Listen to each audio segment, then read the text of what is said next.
Ayan guys, ang aking share sa inyo ngayon si Dr. Jose Rizal, ang bayani ng Pilipinas. Ayan, meron nakalagay dyan na Republika ng Pilipinas. Okay, at saka yan ay 150 years na. Since 1861 to 2011, ayan, naka 150 years na. Okay, tingnan natin ang likuran. Ayan ang likuran, may nakalagay na 1 peso.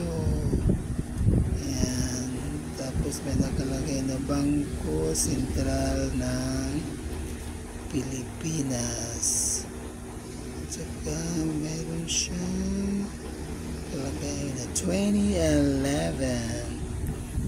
Ayan, anong ano yan, parang simple lang ang pera na yan, hindi masyadong magulo tingnan. Ayan, ang ganda, makintab pa rin siya. Yan ang piso na si Dr. Jose Rizal. Ayan. Okay.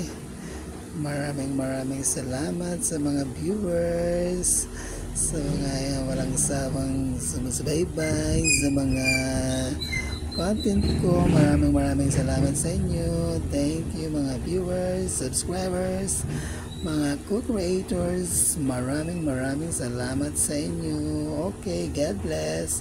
Bye-bye. Thank you for watching.